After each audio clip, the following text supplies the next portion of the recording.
കൊടൈക്കനാലുള്ള pillar rock എന്ന് പറയുന്ന സ്ഥലമാണ് ഈ ഒരു എപ്പിസോഡിൽ ഞാൻ നിങ്ങളെ കൂട്ടിക്കൊണ്ടു പോകുവാൻ ആഗ്രഹിക്കുന്നത്. BS വാർഡ് എന്ന് പറയുന്ന ബ്രിട്ടീഷ് പൗരനാണ് ഈ ഒരു സ്ഥലം 1821 കാലഘട്ടങ്ങളിൽ കണ്ടുപിടിച്ചത്. പില്ലർ റോക്ക് എന്ന് പറയുന്ന വാക്ക് തന്നെ അർത്ഥമാക്കുന്നത് വെർട്ടിക്കൽ സ്റ്റാൻഡിങ് എന്നൊക്കെയുള്ളൂ. ഈ ഒരു സ്ഥലത്തിൻ്റെ പ്രത്യേകത എന്താണ് എന്ന് ചോദിച്ചു കഴിഞ്ഞാൽ ഒറ്റ നോട്ടത്തിൽ നമുക്ക് പറയുവാൻ സാധിക്കുന്നത് 3 ഗ്രാനൈറ്റ് കല്ലുകളുടെ ഒരു സംയുക്ത സമ്മേളനം ഈ ഒരു ഭാഗത്ത് കാണുവാൻ സാധിക്കുന്നു എന്നുള്ളതാണ്.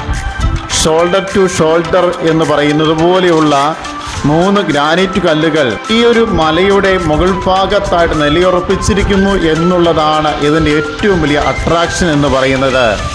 ഇത് കണ്ടുപിടിക്കുകയും അതിനുശേഷം പിന്നീട് ധാരാളം ആളുകൾ ഇവിടെ വരികയും ഇത് നല്ലൊരു വിനോദസഞ്ചാര കേന്ദ്രമായിട്ട് ഉയർത്തുകയും ചെയ്യുകയായിരുന്നു. അതുകൊണ്ടാണ് ധാരാളം ആളുകൾ എന്നും ഈ ഒരു സ്ഥലത്തേക്ക് കടന്നു വരുവാനുള്ള കാരണമെന്ന് പറയുന്നത്.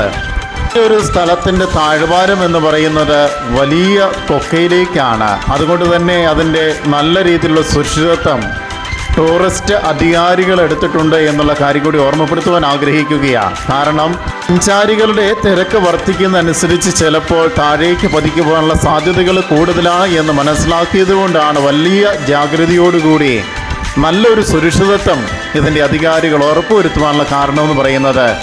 യഥേഷ്ടം ശാന്തമായിട്ട് സമയം ചെലവഴിക്കാൻ പറ്റിയ ഒരു അന്തരീക്ഷം കൂടിയാണ് ഈ ഒരു സ്ഥലം നമുക്ക് പ്രദാനം ചെയ്യുന്നത്.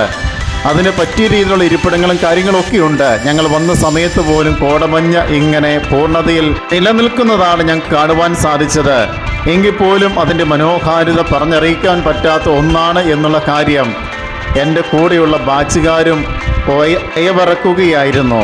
ഒറ്റ നോട്ടത്തിൽ പറയുകയാണെങ്കിൽ നന്നായിട്ട് തലയുയർത്തി നിൽക്കുന്ന 3 ഗ്രാനൈറ്റ് കല്ലുകളും താഴ്വാരം അതിൻ്റെ ഭംഗിയിൽ പച്ചപ്പ് നിറഞ്ഞു നിൽക്കുന്നതുമൊക്കെയാണ് നമുക്ക് ഈ ഒരു ഭാഗത്ത് കാണുവാൻ സാധിക്കുന്നത്. ഇത് തന്നെയാണ് ഇതിൻ്റെ ഏറ്റവും വലിയ അട്രാക്ഷൻ എന്ന് പറയുന്നത്. ഇത് നേരിട്ട് കാണുമ്പോൾ അതിൻ്റെ ഭംഗി അതിൻ്റെ പൂർണ്ണതയും നമുക്ക് മനസ്സിലാക്കാൻ സാധിക്കുന്നത്.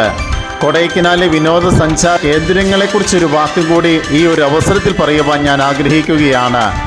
ഒത്തിരിയേറെ പ്രധാനപ്പെട്ട സ്ഥലങ്ങളൊക്കെ ഈ ഒരു സ്ഥലങ്ങളിലൊക്കെ ഉണ്ട്. പക്ഷേ എല്ലാം തൊട്ടടുത്തുള്ള സ്ഥലങ്ങൾ തന്നെയാണ്. ഏകദേശം കൃത്യമായിട്ട് പറഞ്ഞാൽ ഒരു ഹാഫ് ഡേ ഉണ്ടെങ്കിൽ നമുക്ക് പൂർണ്ണമായിട്ടും ഈ വിനോദസഞ്ചാരികൾ മുഴുവനും എക്സ്പ്ലോർ ചെയ്യുവാൻ സാധിക്കുന്ന രീതിയിൽ അത്രമാത്രം തൊട്ടടുത്തുള്ള സ്ഥലങ്ങളാണ് കൊടൈക്കനാൽ ടൂറിസം പ്ലേസസ് എന്ന് പറയുന്നത്. അതുകൊണ്ട് കൊടൈക്കനാൽ വരുന്നവർ അധികം ദിവസമെടുത്തൊന്നും വരേണ്ട കാര്യമൊന്നുമില്ല.